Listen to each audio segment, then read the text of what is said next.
Oi pessoal, tudo bem? Hoje nós vamos falar sobre astrologia e mitologia dos signos. E você deve estar se perguntando por que a mitologia é importante e o que ela traz. Ela traz o entendimento de conceitos, ideias, de diferentes maneiras de ver a vida e o universo. Explica sobre a realidade, o modo de viver e pensar, mas também tranquiliza frente a algumas situações, trazendo significado ao mundo. Então, o tentar, o ousar, o falhar, desses personagens todos, tudo isso vai dando sentido à nossa vida. E quando eu junto mitologia e astrologia, qual seria a relação? Ela vai auxiliar na compreensão do evento celeste e a sua conexão com a vida e o mundo. Auxilia também a entender as características dos signos, os comportamentos e o modo de agir, nos inspirando a compreender a energia de cada signo e os seus atributos. E hoje nós vamos falar sobre Sagitário. Então, sobre Quiron, o centauro. E vocês sabem o que é o centauro? É aquele ser onde a parte superior é um ser humano e a parte inferior um cavalo. Então ele vai contemplar aspectos humanos e também a força física e o vigor do animal. Quiron era filho de Saturno, Cronos e da ninfa Filira. Quando eu falo de Cronos, o rei dos titãs, o deus do tempo, estou me referindo à primeira geração de deuses, aqueles que governavam o cosmos antes do Olimpo. E Filira é a Oceaníade, filha de Oceano e Tétis, uma longa linhagem de deusas da água.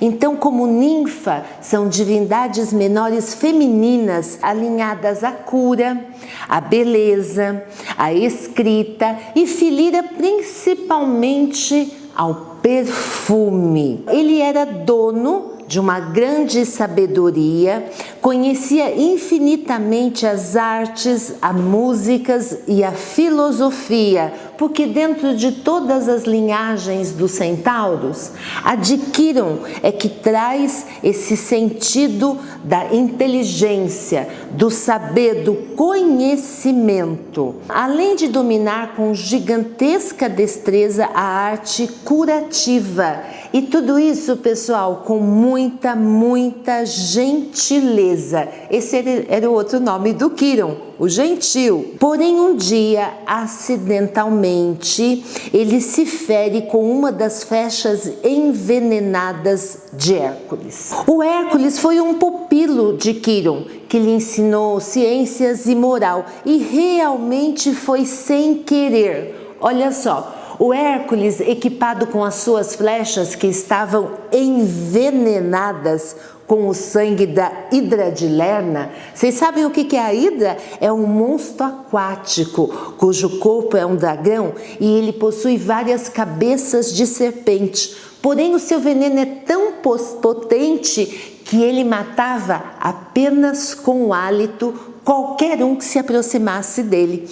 Pois bem, o Hércules, ele envenenou as suas flechas com o sangue da Hidra, mas um dia, descontraídamente, foi jantar na casa de um centauro de outra linhagem, que era o Folo, e nesse jantar, o Folo vai abrir, em homenagem à presença de tão ilustre convidado, uma garrafa do vinho sagrado de Dionísio.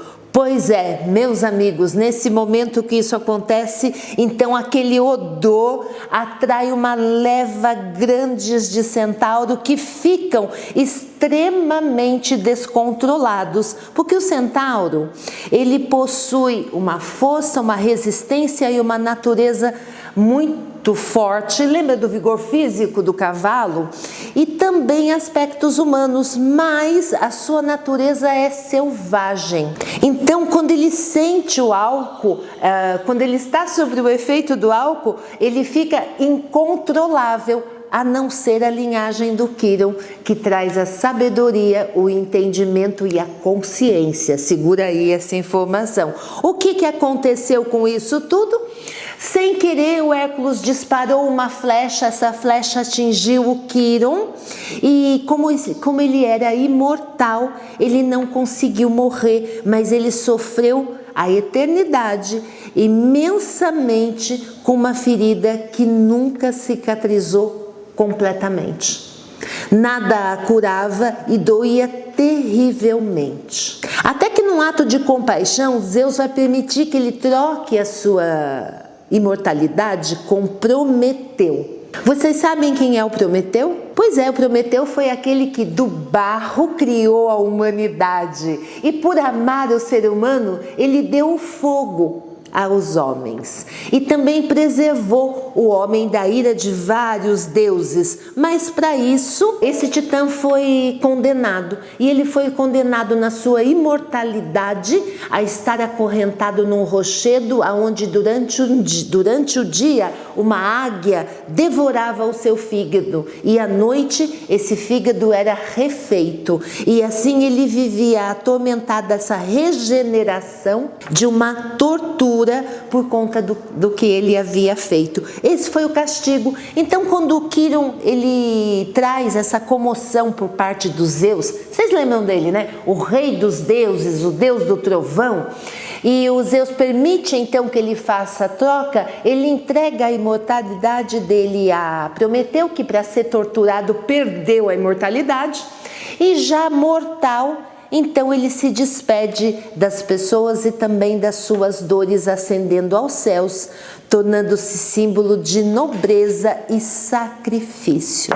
Você prestou bem atenção nesse mito? Pois é. Então nessa história nós vamos ter o entendimento de que somos formados da razão e do instinto. Olha só, meio humano e meio cavalo. E quando eu digo humano, eu falo da inteligência, eu falo dessa possibilidade de não agir baseado só no seu instinto, de trazer delicadeza, de trazer gentileza. E ao mesmo tempo, quando eu falo do animal, eu falo sobre a sua força, sobre a sua rapidez. E o equilíbrio entre essas duas forças, mas na dosagem correta, dentro das suas ações e falas, resulta em sabedoria. Sabedoria essa que orienta e cura. Sim, porque vários heróis foram pupilos de Quirón. Aquiles, Jasão, Hércules, e viveram sobre o aspecto dessa orientação.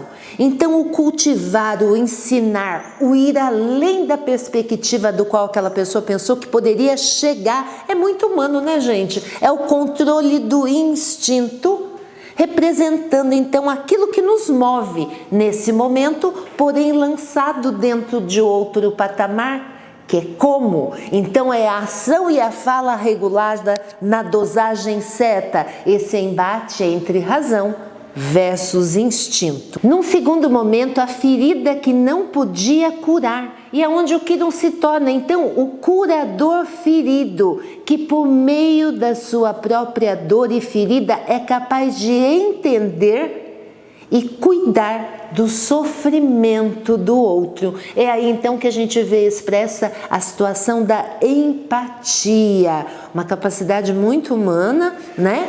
Mas também a busca da cura interior, onde aceitamos as nossas imperfeições e dores para que nos tornemos mais sábios e completos. Essa é a jornada da fé. A jornada do querer, porque ele reconhece em si que o ponto que não permitia que ele fosse curado era a sua própria imortalidade, e ele abnega dessa força, né? Então é esse entendimento da nossa imperfeição e da nossa dor que vai nos tornar mais sábios e completos. E essa dor, como dita acima, é a dor da ferida, uma ferida emocional profunda e única, que de um lado não cicatriza completamente, mas por outro nos leva a lidar e a transformar, que de um ponto de sofrimento nos ensina que onde se manifesta a dor, também está o potencial de cura,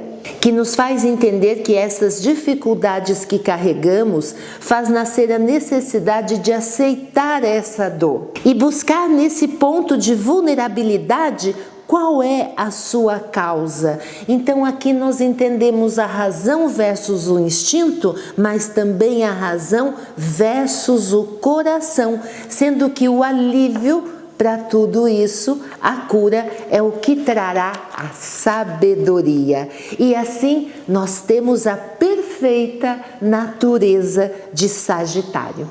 Natureza essa que nos ensina e nos dá impulso em nossa jornada e luta.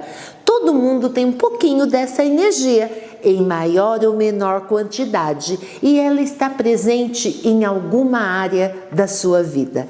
Boa reflexão! Pessoal, até a próxima e muito obrigada! Beijos!